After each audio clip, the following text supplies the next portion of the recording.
Hi, everyone, and welcome to Cornerstone. I'm so thrilled that you've decided to join us today for this program on succession planning. My goal today is succession planning and how to make it easier for you with your credit union. When I first started doing succession planning was when I was in the Navy. Many people don't think about the fact that in the military, you don't get to hire your talent. You have to work with whoever gets sent to you, and then you have to quickly analyze their strengths, their experience, their background, their talents, their skills, their abilities, and then you have to put them in a place where they can best succeed. And along the way, you're expected to prepare them for their next level of responsibility, their increased roles and responsibilities moving forward, and you're expected to promote them, advocate for them, and matriculate their overall professional development the entire time they're with you. This means, remember, in the military, we get assigned every 2 to 3 years to a different job or location. This means you are constantly having to reiterate your goals, your mission, your vision to everyone in your organization, as well as continue to train people. You're essentially losing 33 to 50% of your workforce every single year. Now, what was fascinating to me about my military experience was that in many businesses, we weren't actually building the leadership bench the way I thought, wow, we probably could be. So I'd like to share my screen and talk to you a little bit about the project I've been working on with the amazing Meredith Elliott Powell. And the project is called Who Comes Next? Leadership Succession Planning Made Easy. Because we all think about what it's going to be like when we're in the big chair or as we move up to the big chair. But are we training our people to come after us and be as successful as they could be if we were, in fact, looking at them to be taking our place in the big chair? Now, many folks think that succession planning is just about replacing the person at the top and making sure that that next CEO or president or chairperson is going to be successful. But every single coach on the planet will tell you that they are always, always, always on the lookout for great talent.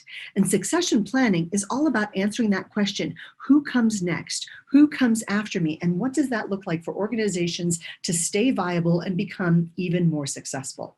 Now, we know that competition for great talent and great leaders is very high.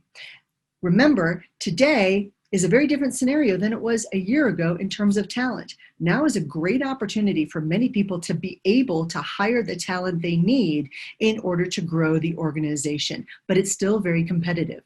So the scope of succession planning is a much bigger and broader issue than just identifying the next person who comes next. Because remember, if you do lose that president or CEO, there's a very likely chance that that next layer of responsible people, of talent, could also leave at the same time.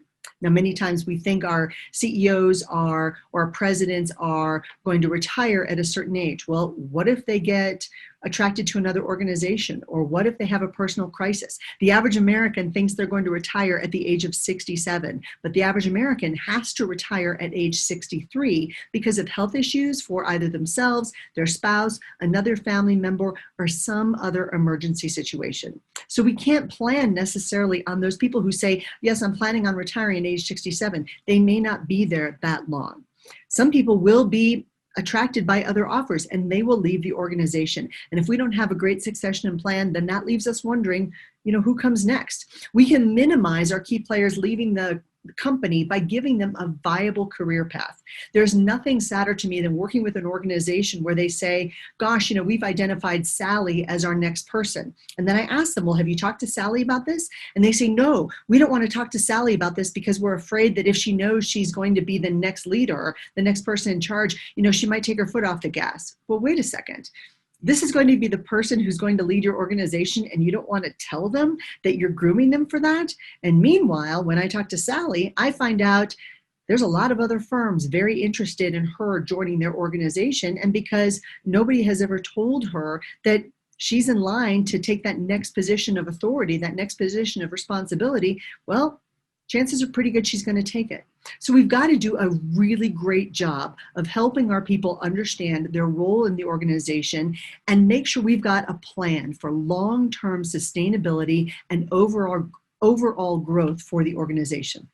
Now, part of the exciting part of the book with Meredith Elliott Powell was we put together a list of tools, and I'm going to reference the tools. They're in the back of the book, but we organize the tools based on who they are best applied to. So for example, in the upper left-hand corner, and you'll see this in the slides, some of the tools are directly applied to the senior leader who is possibly the CEO, the president, the chairman. It could be for the planning team who is planning for the long-term viability of the organization. It could be directed toward employees who are looking to move up, but we try to make that clear. So this is the book. This is how you get in touch with me. I realize this is very early on in the conversation, but if you want to get hold of me, it's mary@productiveleaders.com, and I am more than happy to discuss your situation with you if we can answer any questions. I know this is a short program. So number one, understand the urgent need for succession planning, and this involves what the demographics look like in your organization, as well as the community you live in, as well as the people you serve. Know that you've got to find that talent in the war for talent. Make sure you're responding to the crisis of succession planning and leadership during times of any challenge or change, and make the commitment to move forward. So we know that approximately 1/3 of our country's total workforce is from the baby boomer generation, and we know that those folks are retiring at about 10,000 per every single workday. The crisis of 2020 has also accelerated that retirement for many folks over a certain demographic age. Some people are looking around saying, you know what, I just don't want to deal with the new work environment. I don't want to work with the new regulation. I'm just going to look at my 401k, my SEP plan, my IRAs, and I'm going to calculate if I can retire now. And some people are doing that, and they are heading for the door. Some people, sadly, won't come back. We know that our labor force participation rate at the time of this conference is at 61.4%. That is increased slightly from the beginning of this year, which was 61.1%. But this means we do have available talent. We just got to go get it. And we do know that there is a shortage of people who can walk into a senior position. And partly because we've had such a hard time staffing our organization that we haven't really worked too hard at perhaps training and matriculating those people. And several of those people don't have the years of experience we need. Now remember, there's a difference between talent and ability and experience. So talent is your innate ability, your innate, what you're naturally born with. The ability and skill, that's something you can get better at with practice by developing that. And then your education, of course, many people are educated in finance. It does not mean they are experience in finance. We also want that level of experience. And this is how, so those four categories are crucial when you're looking at talent. I say, for example, you may have graduated in the top of your class for neurosurgery, but just because you've got that aptitude, that talent, and you may have the skills, and you've definitely got the education, it doesn't necessarily mean you have the experience. I don't want to be your first neurosurgery patient. So when you think about that, we have to understand that it's no longer a question of just finding the talent. We also have to develop it. We have to build it. So this is a crisis of succession planning. And we know that about 28 million small businesses in the United States have owners who are over the age of 50. And many of those people, when surveyed, said that they would like to sell their business, but only about 30% of them had a viable succession plan. And this not only impacts your employees, but it also impacts your customers. They need to know that your business is going to be around. It impacts your suppliers. It impacts your vendors. It impacts every single part of your organization. We know that succession planning is the best solution for companies to make sure they can continue their success. And there is a need for strategic and focused and ongoing and appropriate actions for those facing this crisis. And you may be facing it right now. You may be looking around thinking, gosh, I may be one of those CEOs who's thinking about being on the other side of that board of directors. I think I'd rather be on the board of directors than be the CEO right now. And we know that just having a list of people that you've met along the way who might be a good fit, that's not exactly a succession plan. So we also know that many people, especially in companies of a certain size, they tend to think, well, I'll think about that when it becomes a crisis. And of course, this is just another form of procrastination. And it mostly happens because people think it's going to be hard. It's going to be hard. I'm not going to lie to you. It's going to be difficult, but it's also worth it. And what we've tried to do is give people the steps they need to take in order to walk them through the succession planning process so that it does not become a full-time job for the person at the top. And then sometimes it becomes difficult because of the person at the top. Sometimes in a family business, if you ask the person in charge, hey, you're 97 years old, are you thinking about retiring anytime soon? Because, I'm your son or daughter and I'm 73 and I'm thinking about retiring and who knows who's going to come after me. This is an issue. And sometimes the employees feel anxious about their future at the organization because they don't know if there's a place for them. And customers wonder, well, can I rely on you because I'm not sure how long you're going to be around? So we have to stop being reactive and we have to start being proactive. Many people in this specific year, in 2020, have been stunned into inactivity, kind of the deer in the headlights. And that inactivity means that we as leaders have to help our people be proactive. We can't operate in a crisis mode. It means that our adrenaline is always running high, our cortisol levels are high, it is stressing people out. And when our leaders are daily just trying to fire stop, they're just trying to put out the fires that are happening every single day, it means that succession planning drops down to the bottom of the to-do list. And it seems understandable. Of course it is. You have a lot to do. You've got to handle today's crisis before you can think about what might happen in the future. But the future is going to happen, and we have to be great at doing that. So how do we do this? We need to start by making a commitment, just a little commitment. I'm not talking about a huge commitment, but make the commitment to protect the organization, your employees, and your customers with a plan to move forward. Realize that you've got to start now. We've got global competition happening everywhere. The evolution and accelerated pace of change has never been faster. And we know that in many cases, we've got employees who are scrambling to cover the workload while some people may still be working from home or alternate work sites. Some branches may be shut down. We know that all of these factors plus higher demands and maybe lower budgets have added to the problem. Part of that comes from making sure we've got a viable working business plan. Now, you know me, this is one of my 5-minute plans. I've got about 80 of them, and I'm going to send you the link on where to go to get these. But in the 5-minute business plan, it allows us to clarify what it is we do and for whom, and who we're going to do that for in the future. How do we make life better for our members? What are we doing to increase their wealth? How are we decreasing their stress? How are we helping them achieve their goals for buying a new house, buying a car, maybe taking out a loan for education? How do we make money? Would you be surprised if you learned that in a credit union I worked with, I surveyed 50% of the employees, and less than 80% of them knew how the credit union made money. They just didn't know. They worked there, but they didn't actually know how the credit union made money. Now, how do we market ourselves in a way that gets us aligned to our ideal members and the rest of the community?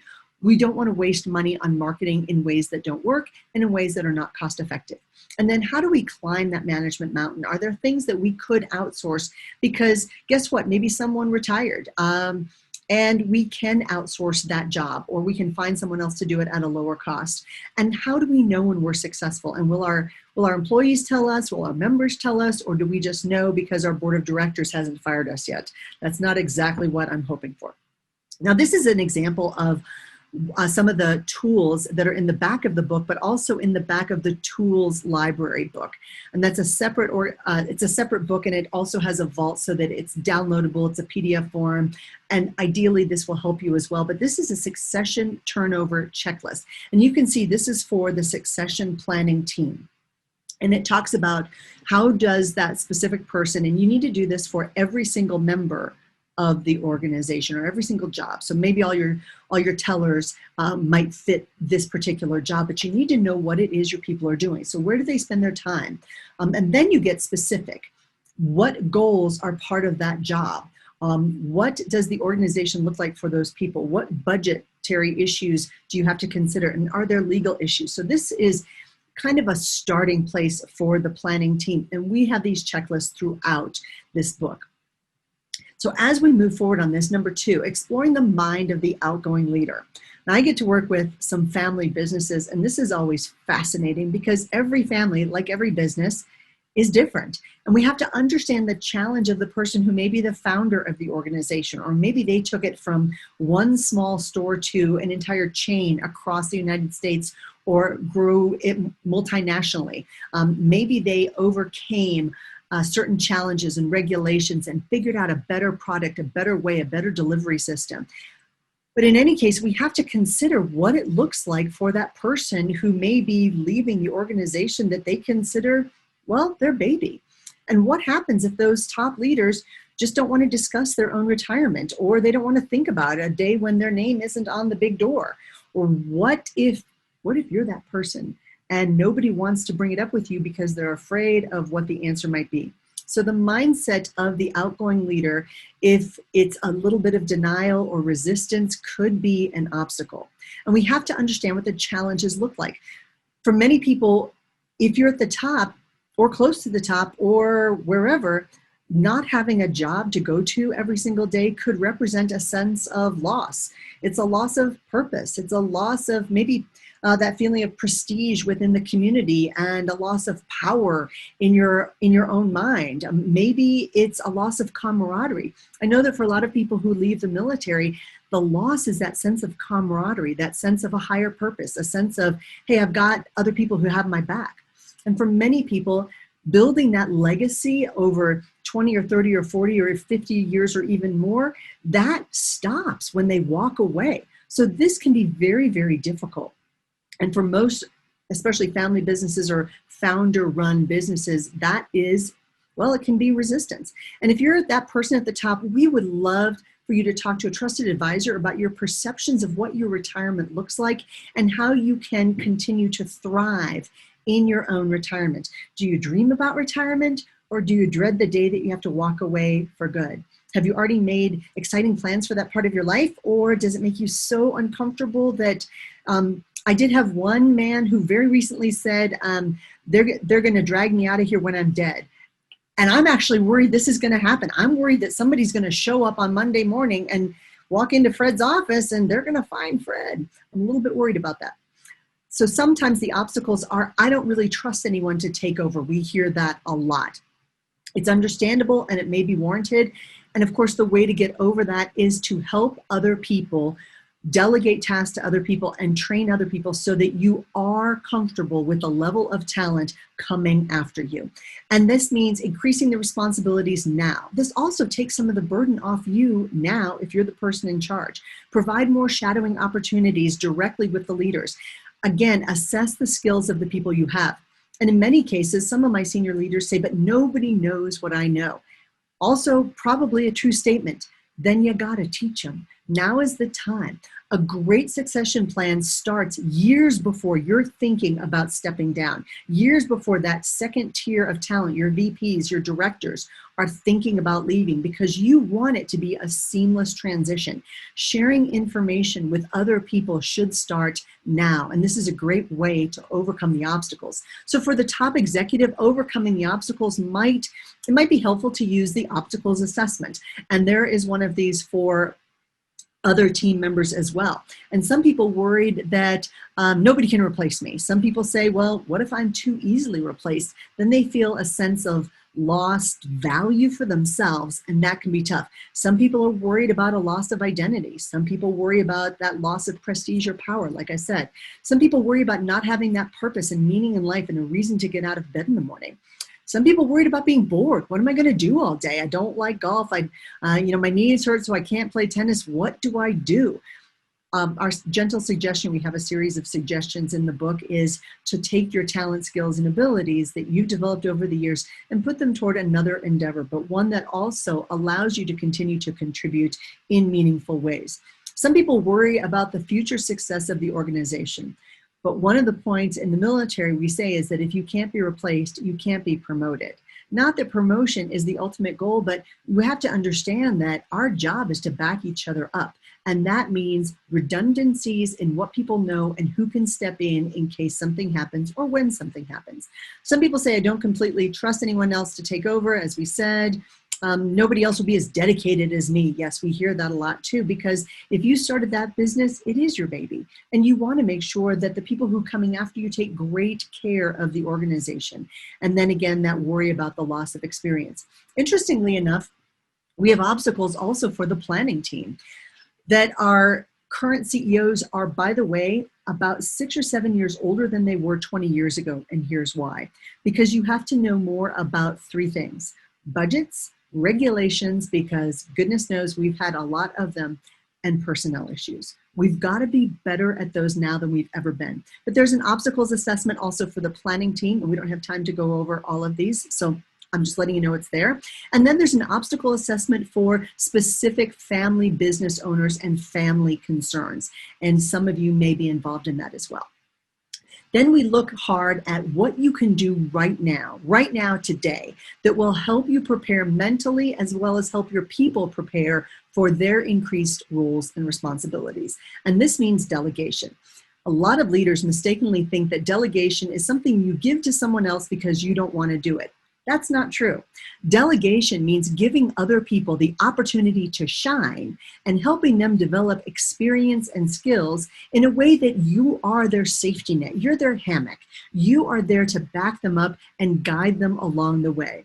You also have to calculate your opportunity cost. I still have a senior person who says, I like to design my own company logos. I'm like, come on. Other people can do that at a fraction of your opportunity cost. The cost it takes, if you spend just an hour on this, that's an hour you could be spending on big strategic things. And he responds, he says, but I like doing it. I'm like, but it's going to take you 20 hours. And frankly, that is not what we pay you for. We need you to be strategic. You can give people direction. Other people can fiddle with the graphics and make it pretty for you. So some tips for delegation when you have employees is, again, look for that natural talent or ability if that's something they want to further develop. You can delegate to people who also want to enhance their skills or who want to learn a new skill, again, with you as their safety net. And then delegate to someone whose role dictates that they should do that job anyway. You'd be surprised at how many leaders say, well, it's just so much easier for me to do it myself than hold that person accountable for doing it. Wait a second. They're being paid to do it. It's part of their job description, but you're doing it because you don't want to hold them accountable. That's a leadership function, and we have to be better at that. How else will they learn if you don't hold them accountable? And then when you don't have employees, and you all have employees, but there's some other ways that your people can delegate things and cross-share jobs so that they are better prepared to back each other up as well. And so those are some tips for that. Some people, as I said they won't be as dedicated to this job as I am. And yes, we know that the average CEO spends between 60 and 70 hours a week thinking about work, working in the office, all of that. So this dedication factor also means letting go to some of those things and trusting your people to do that work. Many people say, nobody knows how hard I work even when I'm not here. And again, that's probably very true. Your heart and soul is in this credit union. We get it. But it's time to share the workload. And that means making sure that you are delegating some of that. And building the team. I'm the only person driving the innovation.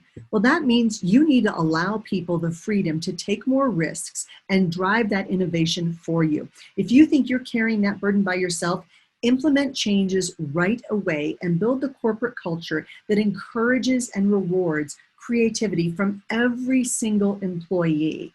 Every single person probably has an idea of how you can do things better. And keep in mind, this is a crazy year. And because it was a stupid idea last year, guess what? It may be a genius idea this year. Number 3, employee impact and involvement. Anytime there's any kind of challenge, change, or crisis, your employees are going to feel uncertain. And part of your job is figuring out what they're thinking, answering their questions, being transparent about the process of what's going on with succession planning, making sure they understand where they are, because many people fear succession planning. They want to know, is there a place for me? So get rid of that fear and make the process collaborative. And here's how you do it. First off, you have to remember that every single employee will feel the change of leadership. There will be an impact, whether good or bad. The great news is you get to decide whether or not it is a good or bad change. And that's fantastic. So what we want to know is, will the new CEO keep me? Will they keep my division? Will something happen? If the CEO or owner moves, will we be okay? Will I still have a job? If my particular boss, if my VP or my director moves to another department, now who do I report to? Will I have a shot at that job? How will this affect me? It's all about me for your employees, and it kind of should. Anytime there's a change, crisis, change, challenge, people tend to become very myopic. They circle the wagons and they want to know how it affects me, my annual review, my bonus. Are there going to be legitimate opportunities for advancement if somebody new comes in and they bring in their own team? That's a legitimate concern. How long am I going to have to be in this position before there is an opportunity for me to move up? What's that probability of getting a promotion at this company? And what will it take for me to be promoted? We have to answer those questions. And we have to find out genuinely and honestly what our employees are thinking. We have to wonder, well, are they worried about their job satisfaction, or do they see that path forward? Is their confidence and self-esteem going to be increased by the change or decreased? Big surprise, 79% of millennials say that they would leave a job if they felt that they were not going to be personally and professionally developed at work. And when employees are selected for new opportunities, we know that they trust the organization more. And we have to be transparent. Be diligent about keeping employees informed. And that doesn't mean just one time, once. It means all the time, providing updates and helping employees know where it is they stand in the organization.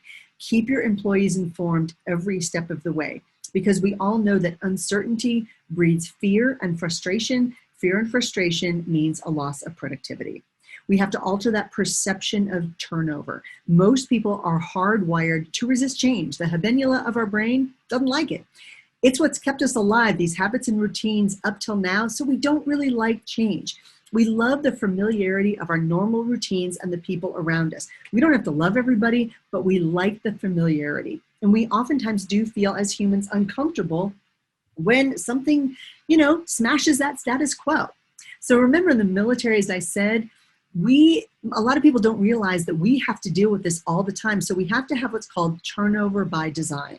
We know we're going to change jobs all the time. So we put together turnover binders for every single job. And it's not just a job description, it's actually tactics. How do you do this job? Who do you call if you get into trouble? What does it look like? So we put this together because you have to remember that when we're on ship, we're very limited with the resources we have. And where we work, this is an office. This is also where we sleep. This is what's called a JO jungle, a junior officer jungle, and you might have 4 or 6 people living in a very small space, and you've got to be able to make it work. So we have this turnover by design. And in the turnover by design, because we have to make sure people show up right away and they have to be able to start working right away, they have to hit the deck running, as we say. We reiterate the vision. We train constantly and consistency.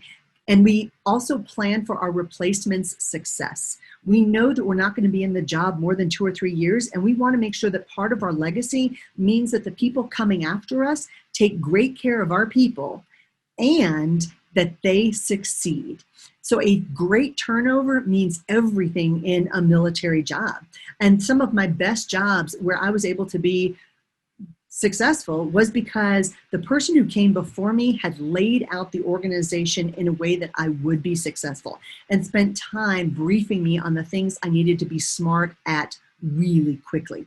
And that's part of that shared knowledge. How do you manage the knowledge you have? And do you assign people to help them get inculcated into whatever it is they need to know?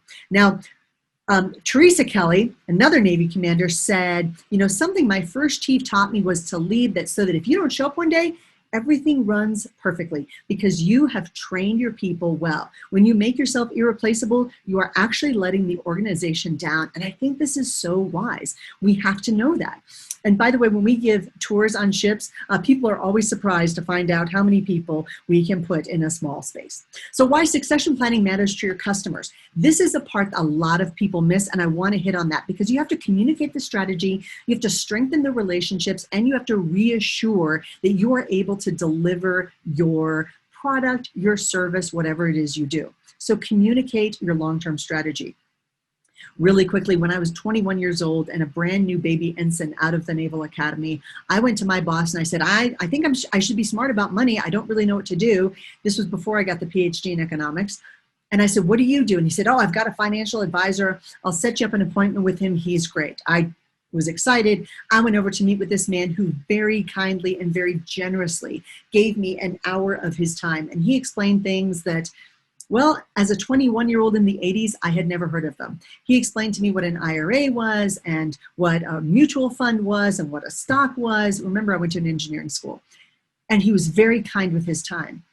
And I was heading to the Philippines. I asked the question. I said, so I'm going to send you 10% of everything I make and you're going to invest it wisely. He said, yes, very confidently. And I had great confidence and trust in him. And I said, well, what happens if one day something happens to you? And his response was why I did not invest with this man. Because he said, well, I think my son might take over the business. Wait, what? I'm going to give you 10% of everything I make and then suddenly somebody else might take over? And it wasn't a major investment house. It was a guy operating out of an office building. I didn't invest with him because he had no succession plan. So we have to create not only a strategy for our customers and employees, but the strategy for talent goes both ways. So rethink your corporate structure. Plan for the future. Design the organizational chart that's going to take the organization into the future. And develop the criteria and the competencies that's going to work for long-term the organization. Don't just hire for the jobs you need now, hire for the jobs you're going to need in 3 and 5 and 10 years. And then create your perfect avatar. And that's the perfect person, the perfect job description, but also the perfect person to fill that job description moving into the future. And then give yourself a quick reality check.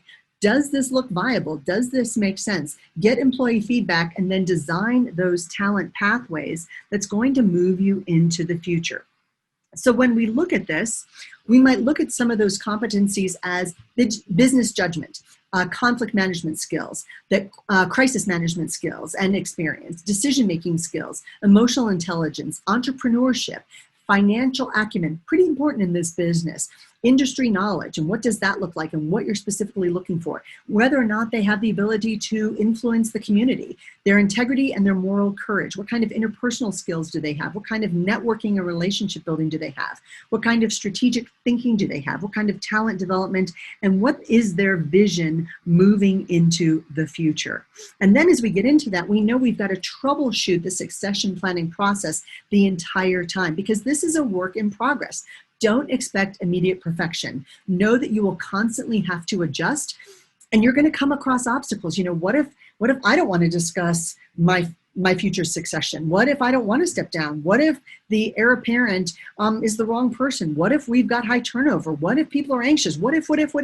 There's a lot of what ifs to consider. But we know that business success comes from strategic planning that generally is driven by the people, not just one person, but the people at the top.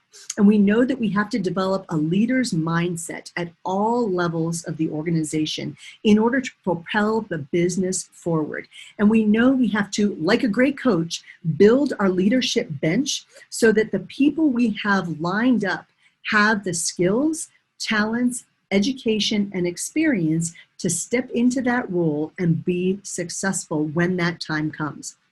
So I know this is a very short program, but every organization needs a plan for succession planning.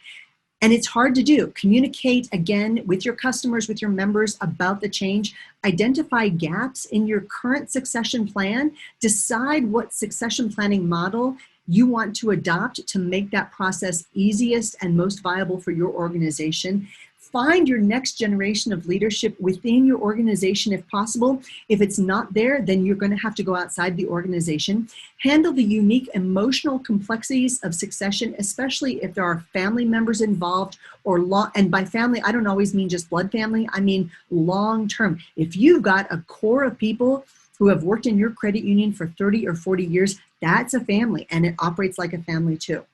So regardless of the size of your credit union, it is critical to start answering the question, who comes next? Now, I've got more resources for you. There is a website, which is the name of the book. It's called whocomesnext.com. There's a free chapter in there on the leadership mindset. I encourage you to grab that. If you do decide you want the book and you want the tools workbook, just send me that email, send my team an email at info@productiveleaders. We are happy to help you with that.